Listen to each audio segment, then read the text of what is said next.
ഇതിന്റെ പേരാണ് അമെക്സ് റൂം. ഇനി നമുക്ക് അടുത്ത ഇലൂഷനിലേക്ക് പോകാം. എല്ലാം ഓരോന്ന് വായിച്ച് നോക്കിയിട്ട് അടുത്ത ഓരോരോ ഇലൂഷനിലേക്ക് പോകാട്ടോ ഏറ്റവും നല്ലത്. അതെ, ഇത് അടുത്ത ഇലൂഷൻ വന്നു. നമ്മളെ ഹിപ്നോട്ടൈസ് ചെയ്യാനുള്ള കൂടെ ലക്ഷ്യമാണിത്. അതെ, നമുക്ക് നന്നായിട്ട് കറങ്ങുന്ന ഫീൽ ചെയ്യില്ല, നമുക്ക് ഒരുമാതിരി കുടിയിലോട്ട് പോകുന്ന ഒരു ഫീൽ. അതെ, ഇതിലേക്ക് നോക്കിയിട്ട് നമ്മൾ ലെഫ്റ്റ് സൈഡിലേക്ക് നോക്കാനായിട്ട് ആ ലേഡി സ്റ്റാഫ് പറയുന്നുണ്ട്. അപ്പൊ എന്തൊക്കെയോ ഒരു ഇലൂഷൻ ഫീൽ ചെയ്യും എന്നുള്ളതാണ്. നമുക്ക് ഇതിലേക്ക് അത്ര ഇതായിട്ട് നോക്കിയില്ല, അതിന് തൊട്ടിപ്പുറം ഇരിക്കുന്നതും നമ്മൾ അങ്ങനെ തന്നെയായിരുന്നു നോക്കിയത് അല്ലെ. അതെ അതെ, കയ്യിലേക്ക് നോക്കാനാ പറഞ്ഞത്. ഉം. പ്രത്യേകിച്ച് ഫീൽ ചെയ്തു. ഇതൊരു മാതിരി ഫീൽ ചെയ്യുന്നുണ്ട്. നമ്മൾ നോക്കിയിട്ട് നോക്കുമ്പോ മറ്റേ ഇതാവുന്നുണ്ട്, ഒരു ഇത് തന്നെ നോക്കിയേ, ഒരുമാതിരി ആ സംഭവം അകന്നകന്ന് വരുന്നൊരു ഫീൽ ഉണ്ട്.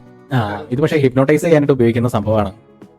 ഇതിൽ നമ്മൾ കുറെ നേരം ഇങ്ങനെ നോക്കിയിരുന്നിട്ട് 30 സെക്കൻഡ്സ് കണ്ട് നോക്കിയിരുന്നിട്ട് നമ്മുടെ കയ്യിലേക്ക് നോക്കാനാണ് പറയണത്. അപ്പൊ അതിനെന്തോ ഒരു ചെറിയ വ്യത്യാസം തോന്നുന്നു. അങ്ങനെയാണ് അവർ പറഞ്ഞത്. അതെ അതെ. ഇനി മൊയർ പാറ്റേൺസ്. ആ പാറ്റേണുകളുടെ എന്തൊക്കെയോ കാണിക്കുന്നുണ്ട്.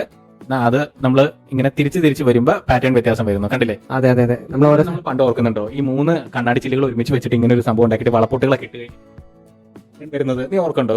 കുഞ്ഞിലെ ചെയ്തതൊക്കെ അതേപോലെ പാറ്റേൺ അല്ലേ വന്നേ? നോക്കിക്കേ, ഇത് പല പല പാറ്റേൺസ് വരുന്നുണ്ട്.